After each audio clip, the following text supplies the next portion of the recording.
Getting from A to B is something most of us have to face on a day-to-day basis. And while some of us are lucky to have our own vehicles to be transported in, the majority of the Sri Lankan public need to depend on public transport. Despite public transport in Sri Lanka being at the height of technology during the colonial era, today's transport system is a far cry from the heydays, with rail transportation and even road safety continuing to be both serious economical and social concern. The 46th LBR LBO CEO Forum tackles some of the key challenges the transportation sector is facing today and highlight what needs to be done in order to turn things around.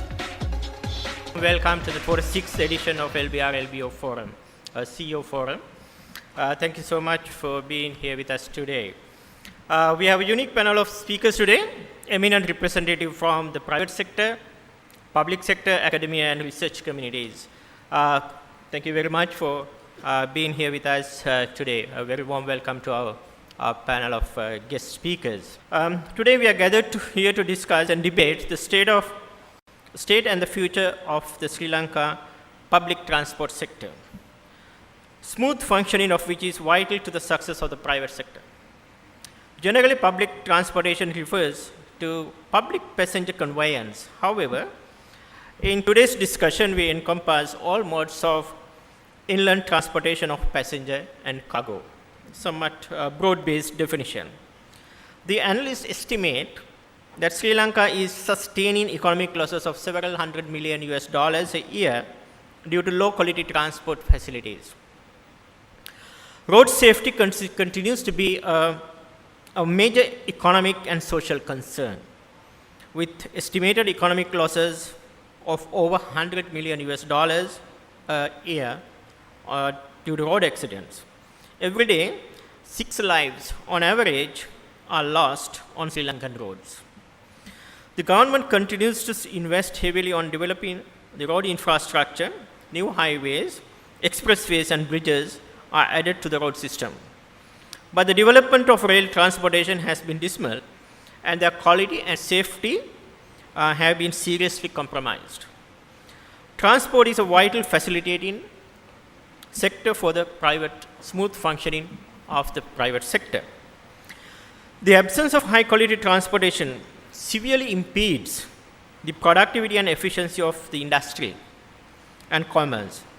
Poor public transportation forces employees to spend long hours in transit, resulting in physical exhaustion and mental fatigue, making them less productive at workplaces. There are many questions that need to be addressed. If Sri Lanka aspires to grow at a rate in excess of 8% per annum, what are the key challenges the Sri Lankan transportation sector is facing today? Are the current levels of investment sufficient to meet growing demand for transportation services? What reforms need to be instituted at national and regional level, policy, organizational and governance, etc.? What changes are required in the business and operating models? Today at the 46th LBR LBO CEO Forum, we discuss these and other relevant issues that have a direct bearing on the future performance of the transportation sector with the participation of an expert panel. So ladies and gentlemen, I wish you a pleasant evening, and I now hand over the forum to Professor Samarajiva. Please welcome our guest speakers.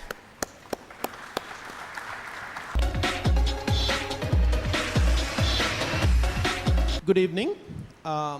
When I was thinking about this session, I recall that this is the month of March, and that a distinguished citizen, resident of Sri Lanka, Sir Arthur Clarke, passed away in March a few years back. And one of the things that I learned from Sir Arthur was the value of imagining the future before you actually invented it. So I thought that I would set the stage for today's discussion by throwing out a few ideas about the kind of city that I would like to live in. But let me begin with a small anecdote. I came back to Sri Lanka about 11 years ago, and when I did, my wife was also working in government at the time on human resource issues in the Tertiary Education Commission. I was working on hard infrastructure in the Ministry for Economic Reforms. And somewhere the conversation had come up, my teenager daughter who had come back from the States, she was not very happy about being brought back to this country. And at one point, my wife had said, so will you think of coming back? She said, you fix the country, we will. So I was intrigued by this answer, and I went up to her and I said, okay, give me something measurable. What do you mean? How do I know when the country is fixed? She said, public transport. So I realized this was the hardest problem that had been set. So what I would like to just say, I've shared more detailed ideas of what the public transport sector could be like, or the transportation sector, because I don't think we can really separate these things. With my colleagues here, I'm not going to go through the whole list. But what I'm going to just throw out a few ideas. Imagine, let's say, I mean, we are all from the city of Colombo. I think in the city of Kandy, we would have a slightly different conversation, but let's focus on Colombo. Think of the current rail lines, Avisavella to here, Nigambo to here, etc. Not long distances, Veyangoda, Kalutara, and so on, being actually major mass transit corridors. Efficient, clean, timely, etc. And within the city, we would have bus rapid transit. Without digging up the roads, without building more tunnels and all these other wondrous things that people in India are so fixated about, we'd have rapid bus transit, where the buses would be on time, there would be a standard fare, all these good things, and you would see the next bus sort of a couple of minutes behind on a dedicated bus lane. And there would be articulated hubs where one could go from the bus rapid transit system to the longer distance areas. There would be no container trucks in the city of Colombo.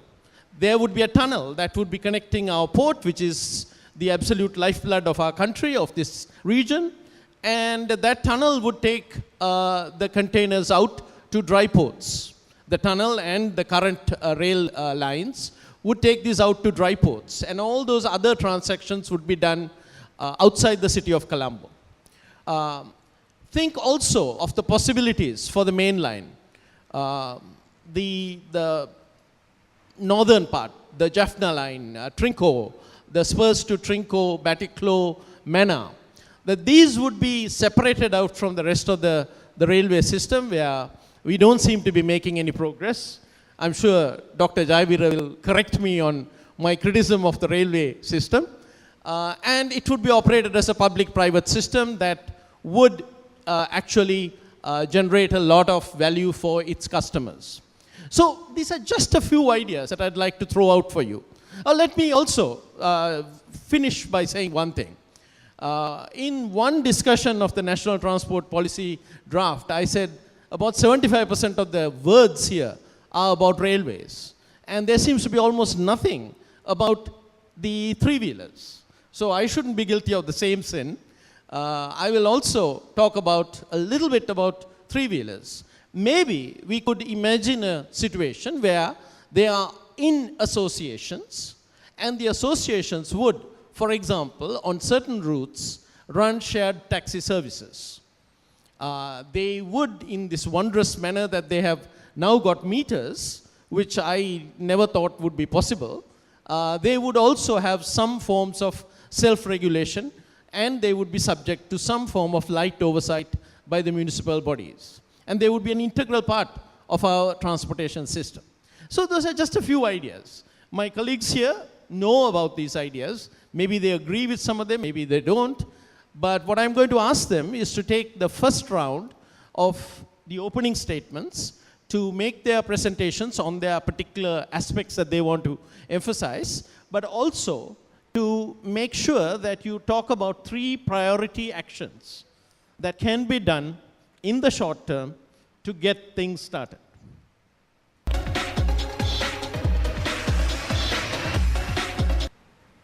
Thank you, Lakshman, for the invitation, and Rohan for the introduction. I think when Rohan shares his imagined future on transport, It's easy to relate to that because actually that is what we had about 50 years ago. We had the time that Sri Lanka's economy was, I think, second best to Japan in Asia. We had, I think, the second best transport systems in Asia. We had a well-functioning railway line, the period of Rampala.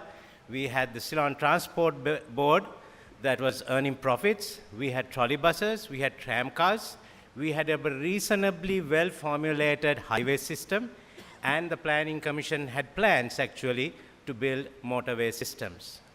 So from that point, probably in the 50s and the 60s, somehow we have allowed ourselves to come down to this, where we have to dream about having these things someday in the future. So I think what has happened, I would like to spend the first few minutes trying to take you through. I know going back to problems isn't really the solution, but there are many things that we need to learn about what went wrong, and also to identify the problems that we face before we talk about solutions. Unfortunately, as transport professionals, this is something we have to face from time to time, where everybody has the answers to the transport problems, but do not know the problems. So therefore, we are faced with the problems, and I share with you. Now, when you talk about highways and roads, we know that we have to continue to add capacity with the growth of population, with the growth of the incomes, mobility increases. So therefore, the physical road capacity needs to increase at a particular value. If the economy grows at 6%, we have found that actually road capacity needs to increase by about 7 to 8%. Now, that has not happened. It has been lagging. The state has been the only provider of capacity, and even though they have tried to get private investment, that has not succeeded so far. Not only the quantity, but the quality also we have been slipping compared to international standards. But currently, we see a large amount of investments being diverted to the road sector, and we have reason to believe that there is going to be some improvement. But will it be enough? Can we make up for all what we have lost over the years? In terms of buses, we know that from 1978, the government invited private sector to invest, and the net result today is that we have an excess of buses, which actually leads to poor utilization. The quality of bus transport remains in the 1950s or somewhere there, and this all points to poor regulation of the bus sector. Regulators have been entirely politicized, and therefore it continues to deteriorate even to date. In terms of the trains, there is an obvious underinvestment. We do not have the capacity that is required, and neither do we have the quality that is required to have a world-class railway system. And of course, in the railway in the last 5 years, both quantity and quality have been improved a little bit, but I wouldn't say that is sustainable improvement is possible, is seen. So I would say there is no change now. We do not know which direction it will move. When you talk about trucks and goods transport, it is entirely a private sector operation, and mostly in the hands of the informal small-scale operator. Again, we have an excess in the capacity, poor utilization, and if you look at the quality of the service, again, it is lagging because no innovations have come in, technology has not come in, and vehicles tend to remain fairly outdated. However, in the recent past, we have seen particularly the large operators bringing in some of these features and setting the trend. Now, from this situation, we can see that basically what we have lost is we have not been able to plan what we need for the future. In transport, this is an important word because to provide transport infrastructure and services, you need to have a 10 to 20-year window to get what you want. And therefore, planning has to be done well in advance. First, you need to understand what your demand is going to be. And for that, you need to understand what your demand at the moment is going to be. The origins, the destinations, and so on. then you also need to know who your suppliers are. Will they be able to provide what is needed, not only in quantity, but quality also changes with changes in socioeconomic conditions of the users. So 10 years, 20 years, you have a different clientele. You must be able to plan for what is needed down that point. So we need to provide for both quantity and quality in our planning. Now, very often, the current players are unable to provide both these. And therefore, from time to time, government needs to intervene with policies. Policies to bring in new technology, policies to bring in new sources of investment, new standards, regulations, and also to create new institutions to provide this supply. Now, this is the area where we have failed to live up to what is required.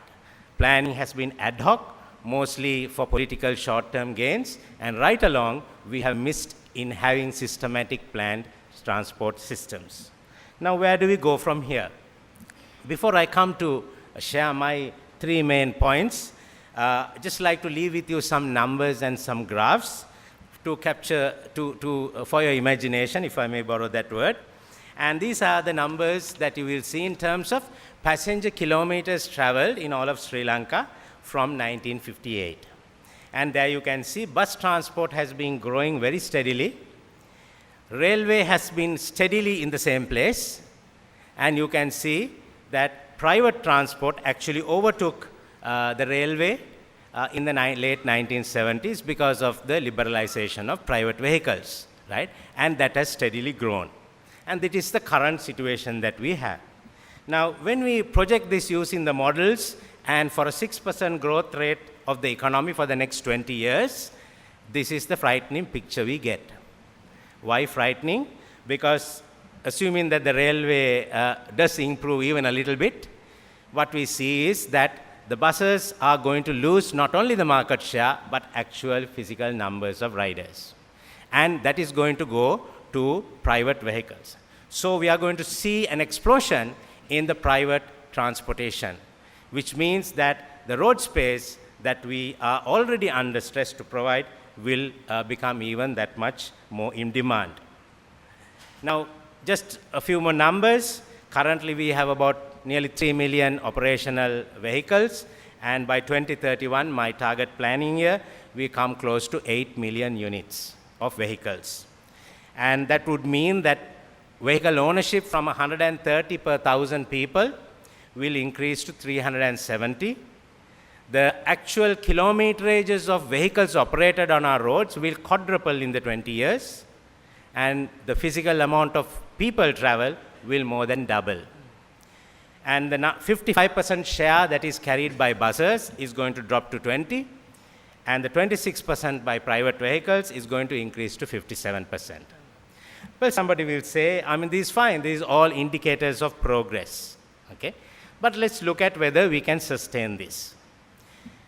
Now, if you look at vehicle ownership, these are graphs showing the current growth in vehicle ownership by district.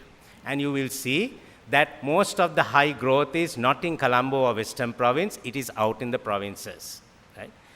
Colombo is nearing saturation. And this is the traffic density in Sri Lanka in terms of origins and destinations. And you can see Western Province is a little bit heavy, as we know. That is where the congestion is. Other areas, not so much. And by 2031, this is what the corresponding numbers are. Going anywhere would become a fairly difficult task. Passing through any provincial town is going to be like passing Colombo currently. So it is very clear that in a population density, country where population density is high, allowing motor vehicles to provide the primary share of supply of transportation is not sustainable. Even if we have the money, whether we will have the space is a question. Again, to numbers, currently our road speeds are 25 kilometers an hour on average. By 2031, the peak hour will come down to 11 kilometers, maybe Friday evening or something. So you will have to go on Thursday for your weekend for sure. We will need, and that is If you want to keep it at 25, which we are not happy because Rohan wants it better, even to keep 25, we need to double the road capacity in this next 18-20 years. Double road capacity. In Colombo district, you can see the numbers are even more discouraging. We are coming down to about 9 kilometers an hour. 8 is basically gridlock. Okay, that's where you stop traveling. So the future does not look good for a private car-based solution for transportation in Sri Lanka. To maintain current road speeds, basically our investment on roads as a percentage of GDP, now I think it's actually about 2.5%, that has to double. And for how long can we sustain that? Even if we have the money, do we have the space to put these up in urban areas without making a mess of our cities? Our fuel bill, which is now about 4% of the GDP, is going to increase to 6% and even more if world oil prices will increase. Transportation cost will increase, your cost of production, imports, exports, cost of living, all of that is going to relatively increase. And many other issues are going to follow in this scenario. Now, in terms of solutions, understanding the parameters of the solutions that we need to have, this is an important aspect we need to take into consideration. One is that when population density is low, less than 25 people per hectare, and you can provide more than 4 meters of road per person, then actually you can have even unlimited amount of motor vehicles in that area. Now, Sri Lanka has such areas. The dry zone, low density areas, actually we don't have a problem. Even if the vehicle population increases, we can sustain such areas with roads and private vehicles. But if you take Colombo and some of the other larger metro areas, we have population densities of more than 100 people per hectare. And the world lesson for us is that when it is more than 75, and when the amount of roads length you can provide per person is less than 1 meter, you must have at least 50% public transport to make transportation in that area sustainable, preferably 80%. Now in Colombo, we have just dropped below 50%, right? So we need to turn it back, turn the tide back to get it to 50 to 80%. We were 80% in the late 1980s. In 20 years, we have lost 30% of the share. Every year, we are using 1 to 2%. So we need to do something different, radically different, to make public transport have an appeal that would actually make it look more attractive than the private car you and I use. In between are the medium density areas where some amount of vehicle restraint may be necessary, where we need to keep the vehicle ownership between 400 and 600, and public transport at least above 15-20%. Now, if you take world scenarios, the green lines are the countries like America and so on, population density being low. High, you will find cities like Hong Kong and Singapore providing that kind of transportation. Now, if you look at the transport sector performance, we are investing fairly heavily in transport now. The government invests about 3% of GDP in transport infrastructure. Private sector invests about 1.5%. 4.5% of investment on GDP is fairly good. Right? Very few countries invest much more than that. Now, in terms of the value, the contribution to GDP from transport, it is a very healthy 10%. However, the problem is that of our effort in transport, 30% is lost due to accidents, congestion, lost times in public transport, damages of goods. All of this add to about 200 billion rupees a year. So for every 10 rupees of value addition from transport, you're losing 3%. And this is something we need to minimize. We need to minimize investment. We need to minimize the cost. So the three areas, Rohan, what I would like to leave, my vision for urban transport is, first, is that we would all understand that road building is not able to provide even 1/4 of the capacity that is demanded. And I think that is something we must learn to understand.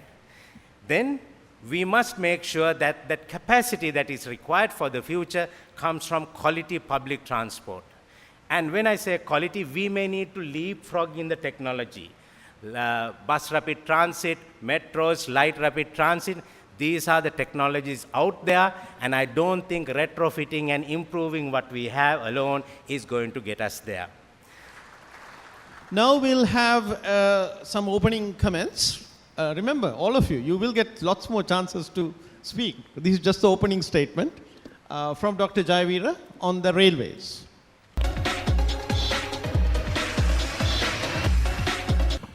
Today I am speaking in a country where we have a total GDP of 60 million US dollars, 60 billion US dollar economy.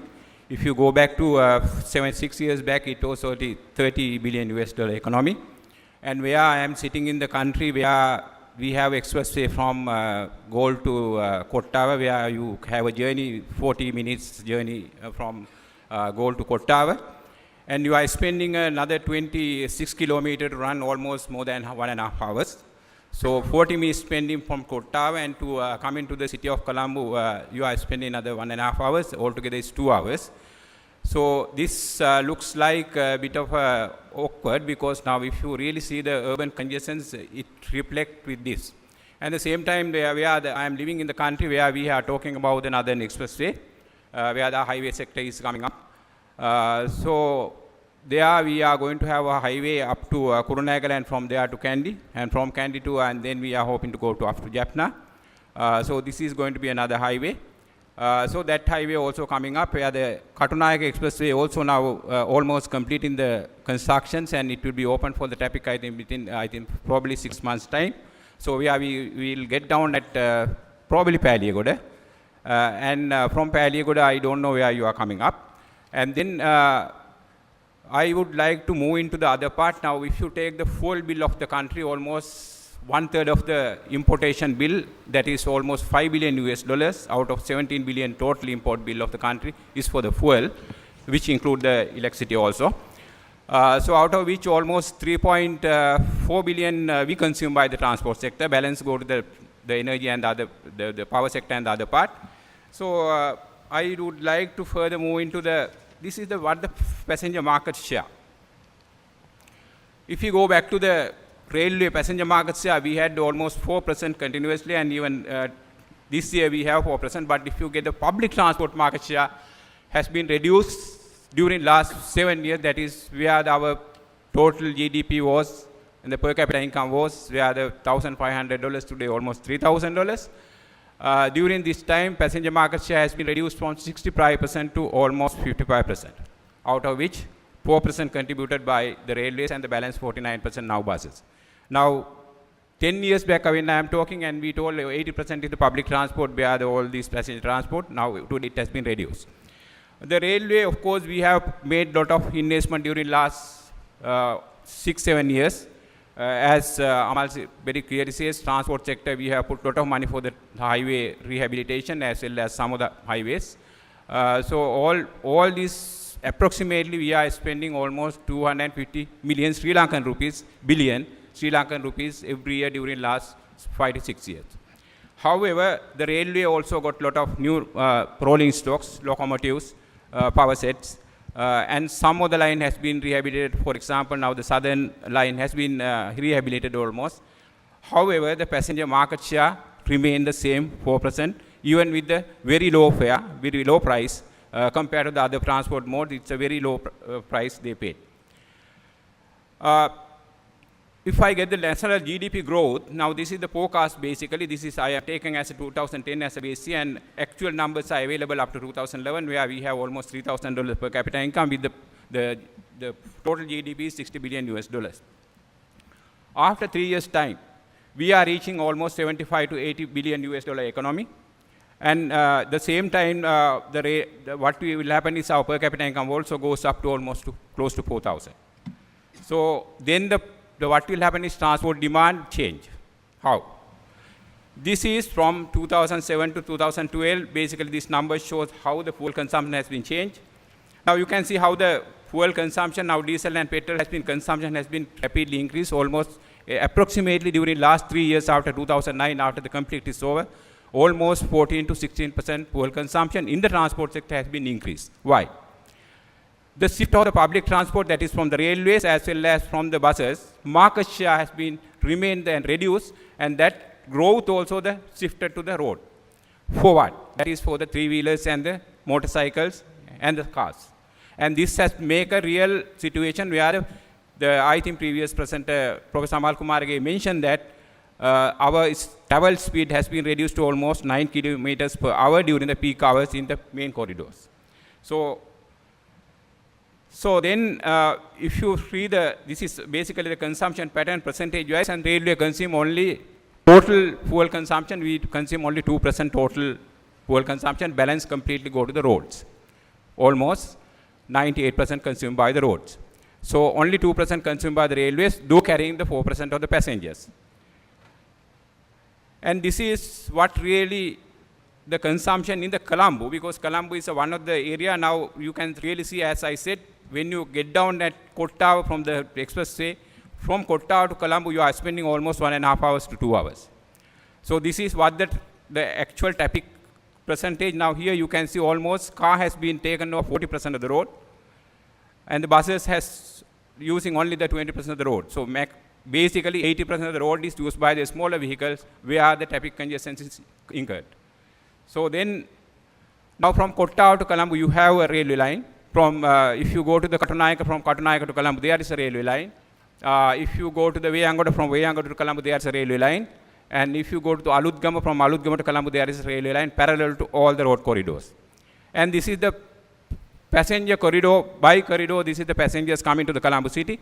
From Paliagoda side, every hour you are basically taking more than 70,000 passengers per hour into the city and taking out 70,000 passengers out of the Colombo. Basically, all other corridors, approximately now is almost 35,000 passengers are taken from all these corridors. So therefore, there is no hope without having some kind of a high occupancy, efficient, fast, some kind of traffic movement has to be moved. Otherwise, economy can boom, but there will be a lot of congestion losses and everything to the bad economy. Now, therefore, my three proposal, what is coming up with, I think we have to think about now some metro transport where the high density capacity in the passenger flows. Basically, already I think now you can come up the Katunayaka Expressway up to Paliagoda. You can come from the Kandy Highway up to Paliagoda, where the outer circular road also going and meeting at Kadawatha. That is also under construction. Probably that will link to this option, and then you can get down at Paliagoda, and you should have some kind of a metro system to carry these passengers to the city as well as to the Sri Javadhanpura area. So otherwise, we will have a big problem. And then we have to think about the commuter and the LRT systems with the railway to have some kind of all the other city like Kandy also now getting into some of the road construction going to do, but still you will have a huge problem. So therefore, some of the commuter rail has to be considered in some of the cities where they should provide this facility. Otherwise, we can't cope with the coming up demand. So finally, I think now when you have a metro and the LRT and the commuter rail systems, you should have a feeder services. Feeder services is only way out. As I think in Sri Lanka, we have proposed this in 2006 when I was in the UDA, that actually you can see that is actually the BRT system. Bus rapid transit has to be linked with the LRT and the commuter rail as well as with the MRT where the passenger flow is justified.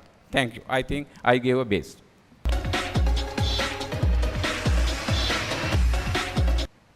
My initial thoughts are that coming after three doctors and 2 professors, all rolled into 3 personas, is a bit of a tough ask. So I'll take the easy way out and go the route that Rohan talked about earlier, about imagination. And although it is quite a leap from the emotive topic of passenger transportation, I think imagination can play a significant role in the way we change how we look at cargo transportation here. So if you can imagine a truck driver working on his own with no helper, transporting a 40-foot container of tea or ready-made garments for export, arriving at the entrance of the port within a 10-minute window that he would have booked and been given the previous day. Or a truck driver drawing up at one end of a stack of laden containers in the port or a dry port, punching in the details of his import container that he's there to pick up, and thereafter managing the loading of that import container onto his truck by an automated gantry crane with no involvement of a gantry crane operator. Inconceivable? Not exactly, because it is not futuristic either. These are daily occurrences in the ports of Singapore, Dubai, Hamburg, and Rotterdam. So it is here today, and it happens today and has been happening. Imagine a rail yard as part of the railway station complexes in Hatton, Bandaravela, Peradeniya, and Galle, with goods wagons being loaded inside rail sheds with some of the 7.5 million 50-kilo sacks of tea that are moved annually from our estates to Colombo for export. They are moved by thousands of lorries each week, carrying a maximum of 200 bags in each lorry. And imagine those same goods wagons being unloaded at rail sheds in Ragama, Vayangada, Ratmalana, or possibly Horana. Impossible? It's actually quite the opposite, because as Professor Kumarage told us a little while ago, 75 years ago, when both the ports of Trincomalee and Colombo took the bulk of our tea, the bulk of that tea moved from the estates into those ports and warehouses near the ports by rail. Today, I would wager a guess, I have no clue, but I would wager a guess that not a kilo of it moves by rail, not one. Imagine a 1,000-acre bonded island dry port complex at one or two confluences of rail track and the outer circular highway, the Katunayaka-Kurunegala Kandy Expressway, and the Southern Expressway, catering to laden import, export, and transshipment containers from the country's seaports for processing and delivery to importers, exporters, shipping lines, or re-exporters. Imagine a customs department whose stated aim would be to function as a facilitator and enhancer of trade as a primary objective. Imagine making customs declarations of transshipment and entrepot cargo within 72 hours after the cargo has come and left the shores of Sri Lanka. Outlandish? Not at all. These are the norms in Singapore and Dubai, with whom we compete fiercely for cargo. Imagine a group of socially and environmentally conscious multinational and local producers and manufacturers forming an alliance towards greening a part of their supply chain by combining some of their deliveries to Sri Lanka's 400+ modern retail stores, supermarkets, and 80,000+ kades. This would reduce the number of deliveries from what would currently conservatively be anywhere from 20 to 40 per outlet per day to these 80,000+ outlets, depending on the size of the shop. Utopian?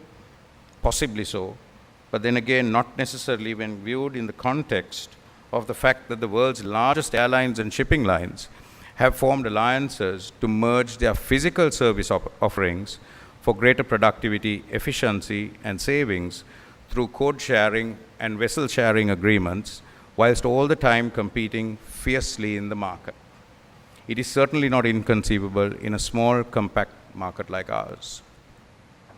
The list of what-ifs can indeed go on and on, not bound in any way by imagination, but by the current reality of the way in which goods are handled on land in other parts of the world, some of whom we continue to compete with for share in our aspirations to become a hub. The fixers to quite a few of these aggravations are not big-ticket items, and are surprisingly not all in the government domain either. A few examples, which I do apologize for those of you who are not in the import-export trade, may be a little irrelevant. But the average container truck does well if its owner can manage one hire per day. In a market where the bulk of the containers moved are transported to within a 50 to possibly 60 kilometer radius of the port, road transport surprisingly takes no more than 2 to 3 hours. In that scenario, this is an astounding statistic. Even more astounding is that for the 20,000 or so containers per month that are exported, the same exporters who aspire to run world-class production facilities and packing plants will regularly take anywhere from 8 hours to a couple of days to load and finalize a container for export. Many exporters and importers do not plan for the movement of goods when designing and building facilities, arising from which the concept of productive dispatch of cargo through the use of articulated vehicles are often non-existent. Production and export executives frequently demand that a prime mover stays with a chassis whilst the container is being loaded or unloaded. Transporters are frequently kept waiting for hours and sometimes for more than a day whilst cargo is readied for export. On the import side, customs will not work 24 hours a day or 365 days a year. In an environment where physical inspection of a majority of the cargo imported to the country is the norm, containers often take the better part of a day before they are destuffed. The resultant low level of truck utilization and productivity creates a vicious cycle of higher costs, poor maintenance, lack of reinvestment, and a greater number of trucks on the road than are actually needed for the cargo being moved. I think Professor Kumarage showed us that statistically as well. A similar situation prevails in the transport of tea, where an estimated 1,000 plus trucks come into Colombo over a 3 to 4 day period every week, carrying low-grown and high-grown tea for processing and export. Rough estimates indicate that only around 40% of these trucks carry cargo on the return legs. It doesn't take much to understand the resultant costs to productivity and competitiveness. Modest private sector investment in rail facilities and 1 or 2 connected common user tea export processing units within or around a dry port complex would bring about considerable benefits in relatively short order. Challenges exist within the industry and the regulators as well. Lorry drivers are only marginally less aggressive than private bus drivers, and that too mainly because a significant number of lorries are in such bad shape. Long hours of work to earn a modest wage means those newcomers to the industry rarely receive formal and disciplined training prior to becoming drivers. I am pretty sure this is very much the same for private bus operators as well. The archaic system of statutorily requiring a driver's assistant means that most assistants end up learning to become drivers on their own, and this provides the basic pool for potential drivers, rather than a comprehensive learning program as should be the norm. Notwithstanding the need for fitness certificates and emission certificates, many of the trucks on the road today are not roadworthy, but have all got proper certification. At a macro level, at least 2 more hubs, cargo hubs, need to be created outside of the Port Petah Colombo Central area. Given the government's aggressive push in the development of expressways, suitable expanses of lands at the intersections of road and rail, and looking into the future, even river and canal, although this would be a stretch, should be identified and tendered out to the private sector for long-term, large-scale development of cargo hubs. As was suggested earlier, I think Rohan had mentioned in some notes about taxi companies forming into groups. Individual truck owners must be encouraged to group together into fleet-owning companies, making more productive use of upgraded vehicles with well-trained operators. Exporters, importers, manufacturers, and distributors must be encouraged through the incentive of better service and price to ensure that productivity initiatives carry through into the supply chain beyond the confines of their own perimeters. This would require a dialogue and shared goal rather than fierce competition in the market alone. None of which needs to be done is rocket science or groundbreaking. It is elementary common sense that has been very well articulated by experts like Amal and Jai and many more before him. And norms are already practiced in many of these countries. Emulation of these practices is the easiest thing. Thank you. Thank you.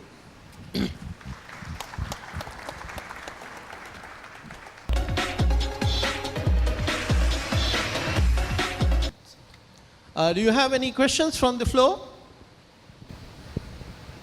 Yes. This is for Professor Kumarage. You've been writing about the need for a bus rapid transport system for some time. So are we any closer to seeing one in Sri Lanka or in Colombo? And if not, what's the real reason? Because it seems like a rather reasonable suggestion.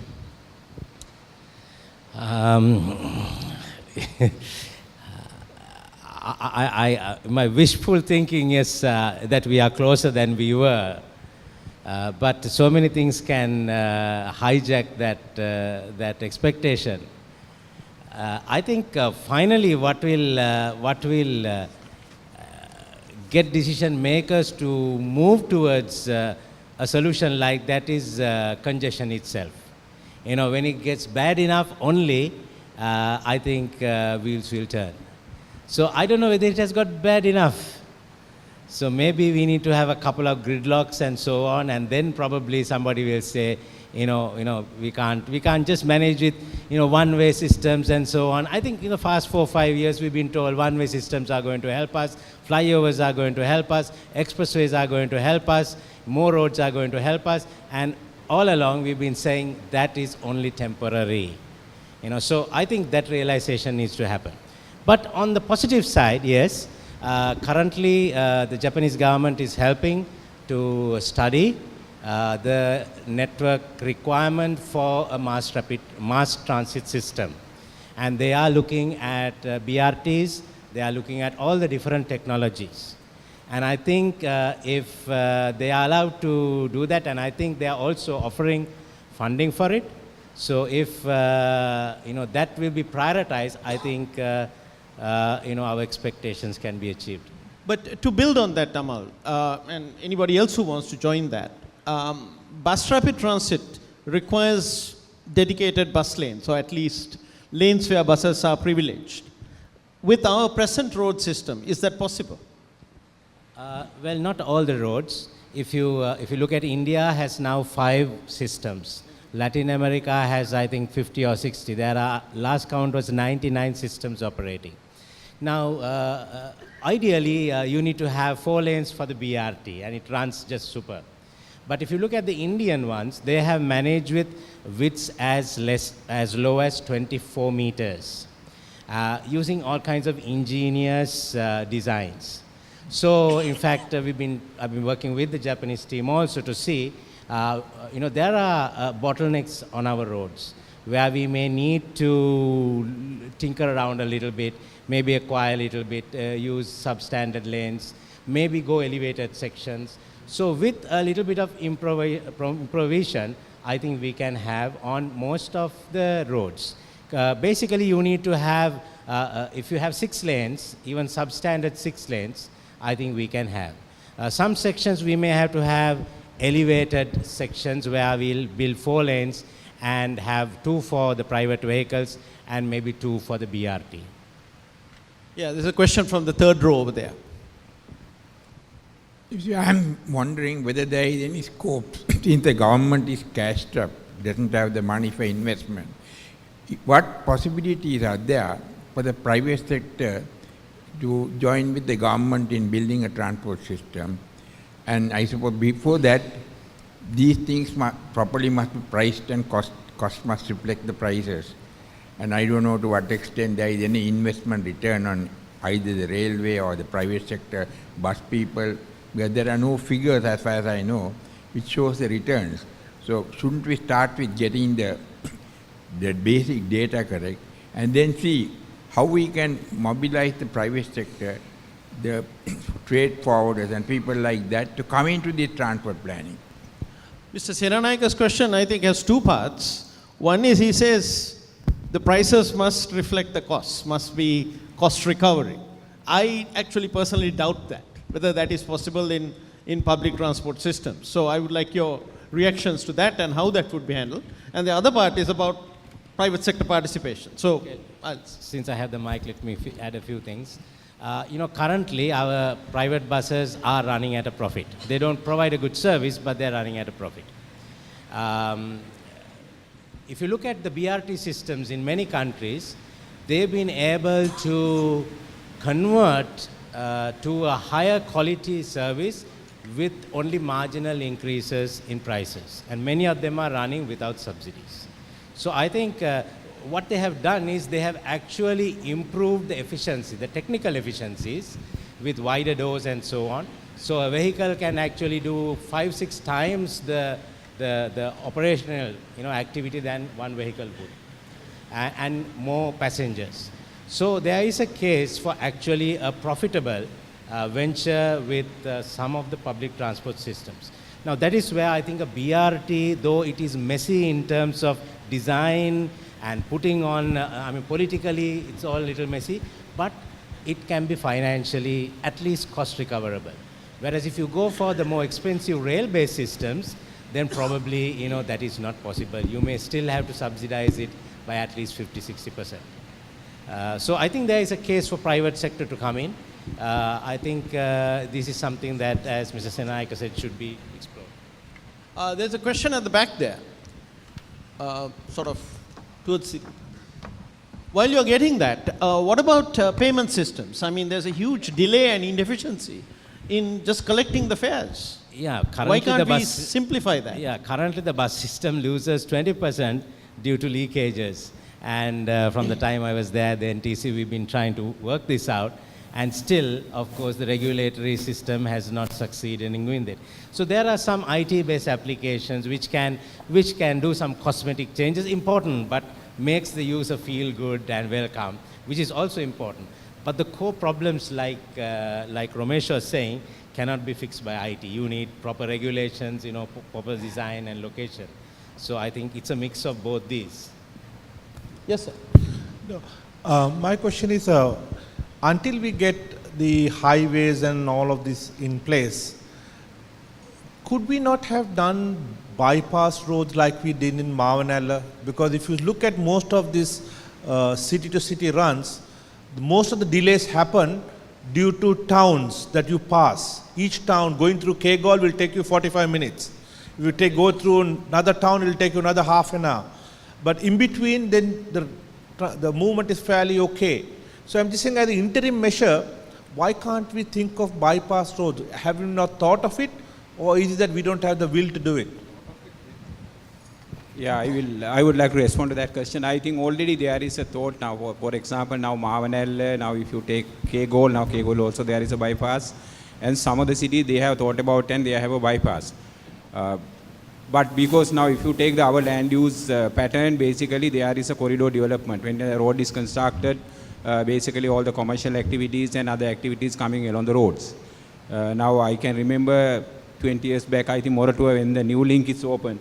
So we told we have to have a very strict land use regulation not to have a very high commercial activities on the both sides of the road. But now if you go back today, you can see that.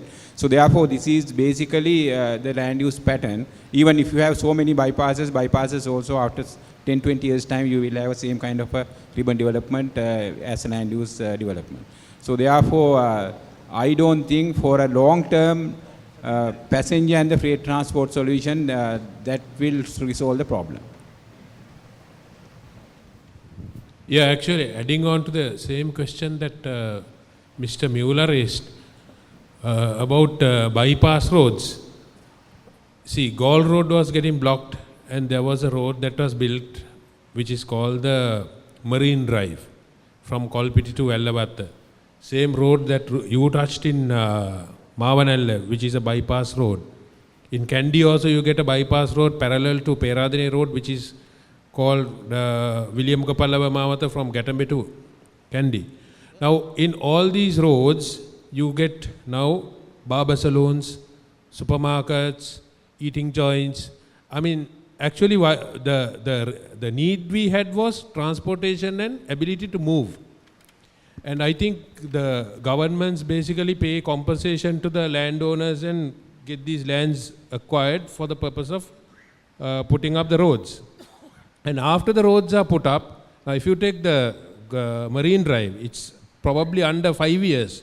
And all these commercial establishments have come up. And if you take the Vellavatta area, you get a 700-meter double line and constables on both sides of this thing, where the mobility has come to a standstill. I think I quite agree with Mr. Mueller about having bypasses. But some action needs to be taken to ensure that these roads are actually meant for transportation and not for other activities. I don't know whom I need to address this question to. Thanks. I rescue the others. I think this illustrates the problem with roads. Bypasses like in heart surgery are for emergencies only. And they will only serve a period of time. And after that, you've got to do something else. So, bypasses, we look at roads when we want to travel. But if you are a shop owner, you want to have business, you look at the road in a different way. If you are selling rambutan by the road side, all you are interested in the road is to sell rambutan and to stop as many vehicles as you want. So the roads, in a way, have multiple functions. And when we are on the other side of what other people want, then it's a problem to us. So that is why expressways are there. Expressways are dedicated for mobility only. But all other roads, it's pretty difficult with, in our part of the world, anywhere you go to enforce very strict road frontage controls. I know, having worked with the RDA very closely, they are under enormous pressure to keep the road frontages and so on. It can be done, but then, the law has to be applied, across the board. Yeah, but I think that's where the regulator needs to come into play, I think. Because need of the hour is the road, and then... So my question is, will it come into play only with respect to the roads? Because, there is a standard in society. So this is why I say, the rail-based options, for example, when you look at rail-based options or even BRT for that matter, the more shops that come along, that is actually better for the operations. Financially it's better, land use goes up, more people are attracted. So in a way, when population density goes up, public transportation actually plays a more catalytically positive role, whereas in the roads, it plays the reverse role. So I think we have come to that tipping point. So I think I would like to say now, if you talk about Marine Drive, and Duplication Road, 10 years ago we thought they were going to be, free drives for us, but today we know they won't be. So only road that has been spared of that to some extent is the baseline road, right? But that is full of traffic because everybody wants to drive, and anyway you can't travel on it during peak time because of that. This is a perennial debate, so I would invite anybody who's really interested in it to go look at the Girandurukotte Road, the Mahiyangana Manampitiya Road. That was designed by people who didn't want ribbon development. You had turnoffs to get to the gas stations and the shops and so on. See what's happening now. So I don't know, at some point we have to say this is our culture. This is how Sri Lankans and people from Kerala, I'm told, deal with roads.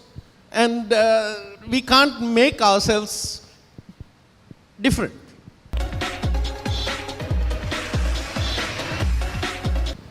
Thank you very much, gentlemen, for the insights.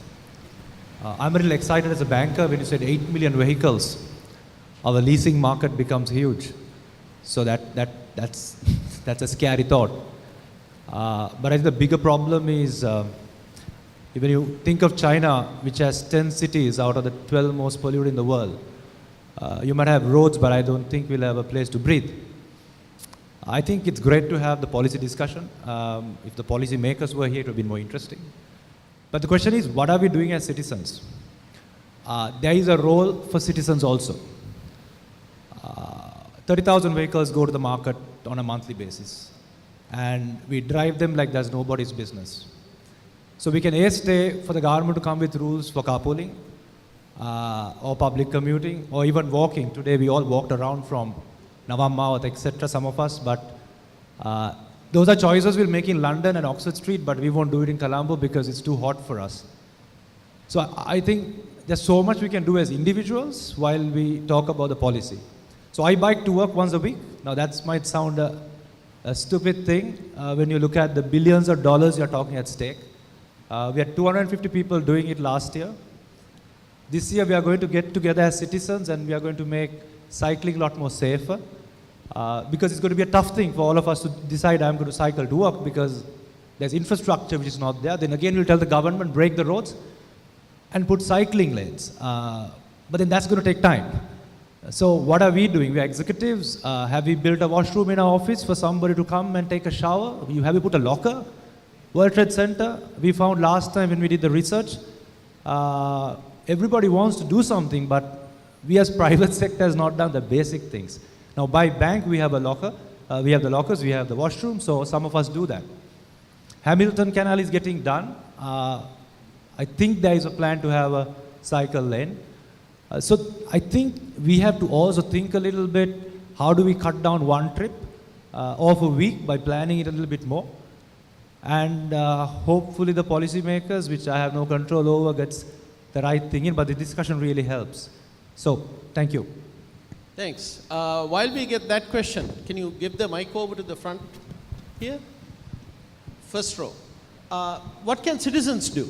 You, very interestingly, instead of the common refrain of saying, government must do this, government must do that, I heard you, Ramesh, say the private sector can also do certain things. This question is, what can citizens do? Is there anything? Yeah, I mean, I'm straying out of the domain of cargo here, but if you look at passenger transportation, how many of us, and I'm as guilty as the next person, drive into work alone? If you look at even the US, many cities in the US today have high occupancy vehicle lanes. For us to, and if we talk of an ethic, many in our businesses, we should promote carpooling, for instance. We probably have, if I take John Keel's. So would you like high occupancy lanes or congestion pricing? Which one do you prefer? I think we should do both. Because that will be inevitable. You know the story about what happens to high occupancy lanes in Jakarta? Tell me. No. There's a guy you pick up. He's a jockey. You just pick him up, put him in the car. He now satisfies the high occupancy rule. Okay. And then you drop him off at the other end and you give him some money. Okay. Yeah, so I mean, that's why I talked about an ethic. It involves, a personal ethic as well, and that is where, good citizenship comes into play. It's got nothing to do with satisfying the regulation. My sense is congestion pricing will give a lot of incentives for car sharing, rather than asking people to do good and find somebody to ride their car. No, certainly. I think the flip side of that should be that people riding alone should pay a higher fee, right. Higher road usage. Anybody else on what citizens can do?